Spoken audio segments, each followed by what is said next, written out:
I am not an expert in economics, and I am not an expert in law, but I am an expert in working on an empty stomach, wondering when and where the next meal will come from. I know what it feels like going to bed with a headache, for want of food in the stomach.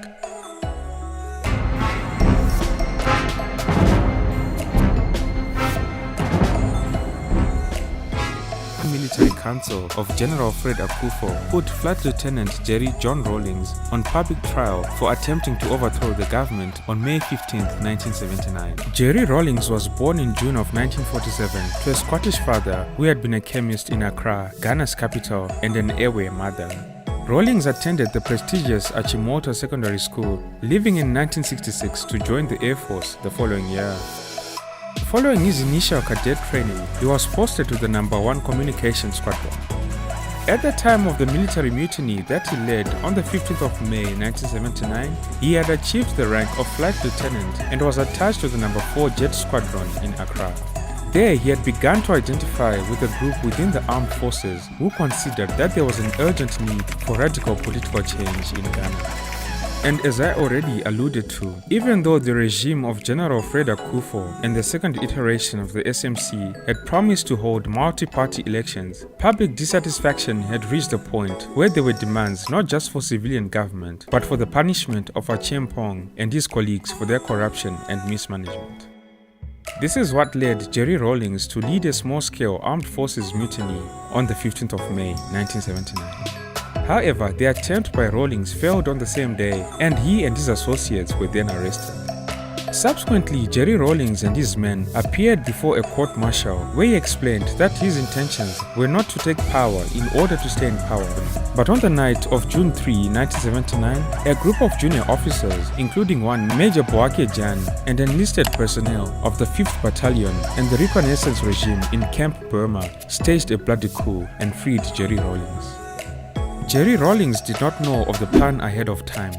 He later recalled that when the soldiers broke open his cell, he was uncertain if it was a government trick to kill him as he escaped. Afterwards, Jerry Rawlings established and became the chairman of a 15-member Armed Forces Revolutionary Council, the AFRC, primarily composed of junior army officers. The following is an excerpt from a broadcast he made where he was announcing the formation of the AFRC, and I quote, "We, the junior officers and other ranks, wish to assure the nation that we are firmly in control of the situation, and in the meantime, an Armed Forces Revolutionary Council comprising junior officers and other ranks has been set up. We have felt that the SMC would do a house cleaning exercise and put the reputation of the armed forces on an even keel before handing over power. All the attempts of the SMC to do this have failed. In these circumstances, we have no alternative but to take over the administration of the country. In the period at our disposal, we have plans for a house cleaning exercise and we are going to act on it immediately. We wish to reassure the nation that we do not intend to cling to power. The Armed Forces Revolutionary Council will ensure a smooth transition to constitutional rule as planned. Long live the revolution, long live Ghana." In these broadcasts, which were meant to bring discipline to a tense situation, Rawlings said that soldiers who think that this revolution is about driving around in fancy cars are making a serious mistake. Anyone trying to abuse the situation will face the consequences before the firing squad. It was announced that the AFRC were seeking total justice and would use revolutionary methods to pursue it. The months that followed were probably the most dynamic and tense in Ghana's history as a nation. The armed forces were turned upside down as senior officers were imprisoned by their men and shaved bald. Throughout the country, people's courts were set up to mete out revolutionary justice. 8 people, including 3 former heads of states, Akwasi Afrifa, Ignatius Achiempong, and Fred Akufo, as well as those members of the SMC who were widely known to be the most guilty of corruption, were executed. In the case of Ignatius Achiempong, before his execution, he was treated to a last dinner of fufu brought to him by his then 25-year-old daughter, Elizabeth. It is said that his last words to her were, "Tell everybody I was a good man and pray for me."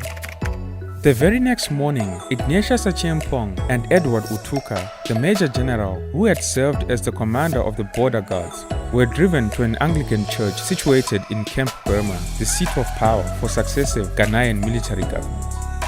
At the church, both men prayed for a short period before being taken to the firing range in Teshi that was to serve as a place of execution.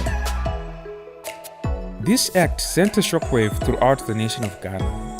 Ministers, regional commissioners, top civil servants, and managers of state enterprises were told to declare their assets, and if these were found to be acquired illegally, confiscation and prison sentences followed.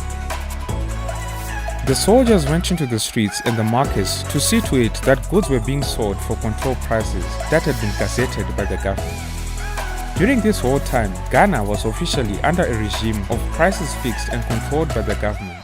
But with shortages and inflation, this system had broken down. As the army was moving about and visiting these various marketplaces, excited queues of people formed at the shops as they watched the traders who had hoarded and overpriced their goods being beaten up by the soldiers and sent into the streets with a sign around their neck saying, "I am a chief of Kalabule." In life, you will realize that there is a role for everyone you meet. Some will test you, some will use you, some will love you, and some will teach you.